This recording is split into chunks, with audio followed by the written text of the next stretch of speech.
Welcome back to Braintree Today. I'm Martha Konstandinidis and you're watching BCAM TV. Now we'll be getting into our latest stories from the week. Election results poured in on Tuesday night and into Wednesday as many voters took to the polls to get their votes in for who they hope to see go to the general election this November. Democrat Maura Healey will face Republican Jeff Deal in the Massachusetts governor's race, while Democrat Kim Driscoll and GOP runner Leah Allen will run against each other for lieutenant governor. Others who made it to the general election were Andrea Campbell for Attorney General, William Galvin for Secretary of State, and Diana DiZoglio for State Auditor.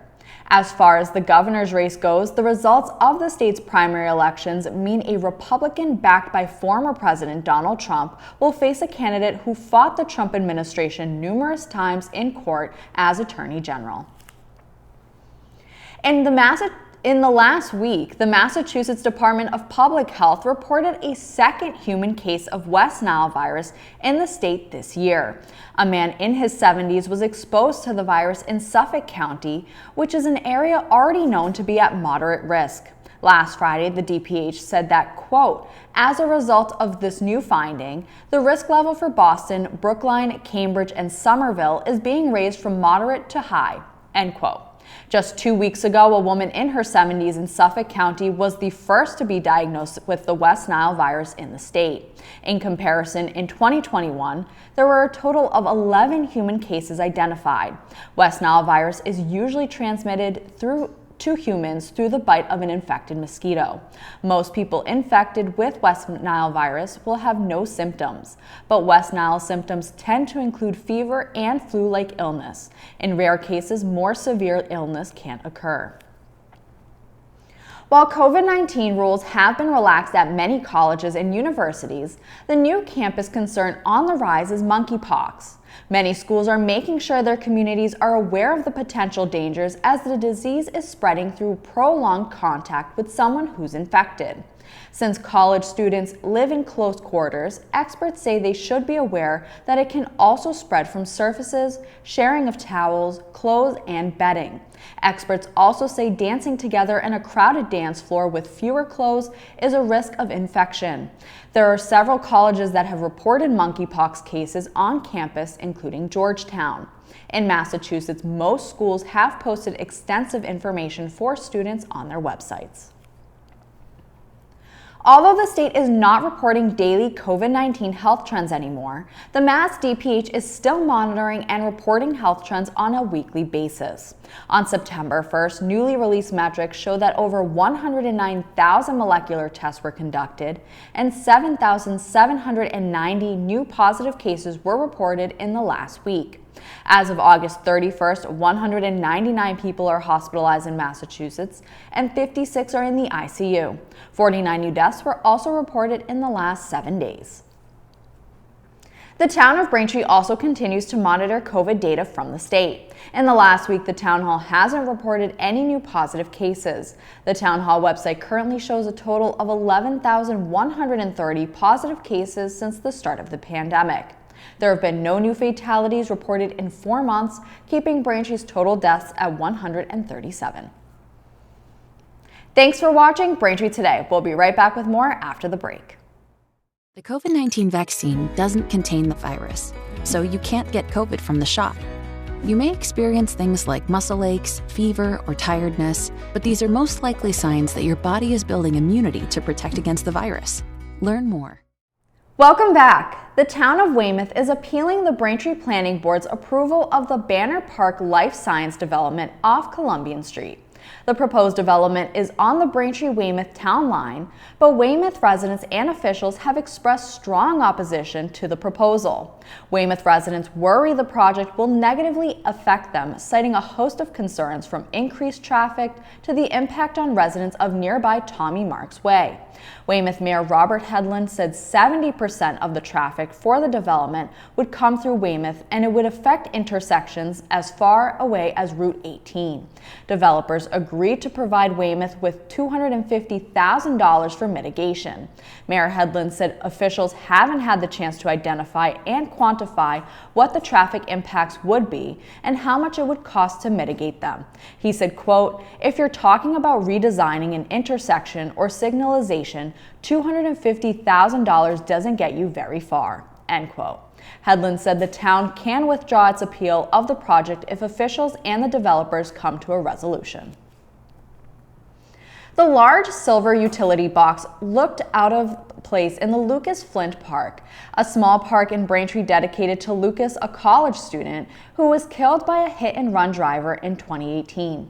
Mike Morelli, a shop steward for Local 2222 of the International Brotherhood of Electrical Workers, went to his bosses and got permission to decorate the box in honor of Flint, whose final act of donating his organs saved 5 lives.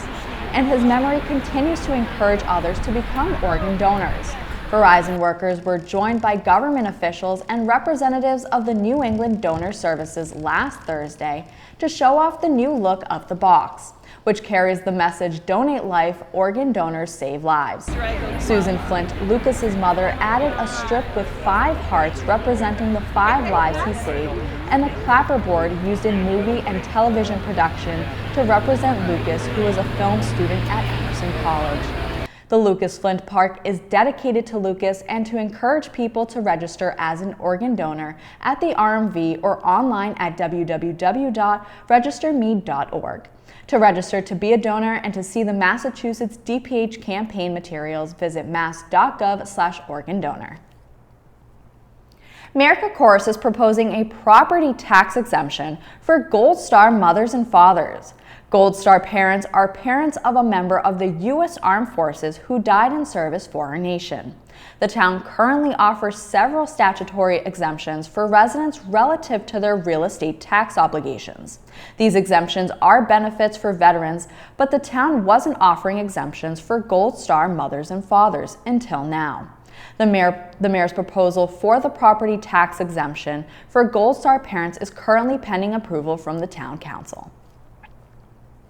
Temple B'nai Shalom of Braintree will observe high holiday services both in person and virtually this year. Rosh Hashanah services begin on the evening of Sunday, September 25th, and will be held during the day on Monday and Tuesday as well. Yom Kippur services will start the evening of Tuesday, October 4th, and take place all day Wednesday. All who wish to attend in person must show proof of vaccination, and children under the age of 12 must wear masks. To make a reservation or for more information, call 781-843-3687. Wednesday, August 31st was International Overdose Awareness Day. The town held a ceremony and butterfly release in front of the Braintree Town Hall. Speakers talked about the need to support those who are struggling with substance abuse disorder and mental health issues, as well as supporting the families and friends trying to cope with the loss of a loved one to addiction.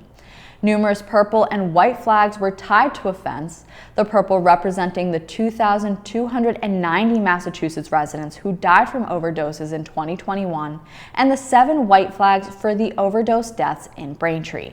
You can watch the ceremony on BCAM TV's public access channel and on youtube.com/BCAMTV. Thank you for watching Braintree Today on BCAM TV. We'll be right back with more stories in the area.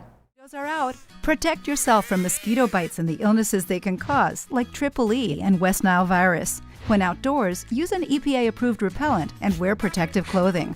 Learn more at mass.gov/mosquitoes. Welcome back to Braintree Today. Now let's get right into more stories. According to the U.S. Food and Drug Administration, a Florida company is voluntarily recalling smoked salmon sold in Massachusetts due to a possible listeria contamination. The St. James Scotch Reserve Scottish smoked salmon was sold in 10 states, including Massachusetts, between February and June. About 93 cases of the smoked salmon product were sold before the contamination was discovered by inspectors in Washington state during a random sampling of the product. Although no illnesses had been reported, listeria is a potentially serious illness, especially for at-risk people like children, the elderly, and people with compromised immune systems. The potentially contaminated items were sold in 4-ounce packages bearing the lot number 123172. The FDA advised consumers should either throw away the possible contaminated salmon or return to the store for a refund. According to T General Manager Steve Poftak, the rumors that the MBTA plans to shut down the Red Line are false. During a press conference with reporters last week, Poftak said, quote, "We are not shutting down the entire Red Line for the winter. Full stop. However, we will continue to use diversions. I would say everything that's on the drawing board right now is a partial diversion, which is a strategy we have been using for many years," end quote. Poftak's remarks followed the Federal Transit Administration's release of a report slamming the MBTA for systemic deficiencies. The MBTA said it's 12 days into its 30-day Orange Line shutdown, and so far workers have completed about 48% of the work planned. That includes replaced 3,500 feet of track, 14,000 linear feet of rail, and more than 40% of signals targeted. Many Massachusetts communities have been forced to tighten restrictions on outdoor water use as the drought continues. Weymouth is the last town on the South Shore to switch their restrictions to conserve more water. As of Wednesday, the use of sprinklers and soaker hoses are prohibited, and the use of handheld hoses for outdoor watering is limited between 6 a.m. and 9 a.m. and 6 p.m. and 9 p.m. Braintree, Randolph, and Holbrook are served by the Tri-Town Water District, which now restricts outdoor water use to a handheld hose between 6 and 9 p.m. The district's reservoirs have fallen below 60% of capacity. Violations carry a $50 fine. After a 3-year hiatus, the fireworks show in Hingham Harbor will return on September 10th, bigger and better than ever. The 3-year hiatus was due to a lack of volunteers, not enough money, environmental concerns, and the coronavirus pandemic. This year, the show was originally scheduled to return on July 1st, 2022. The event was postponed due to the presence of protected wildlife on Button Island, where the fireworks display is launched.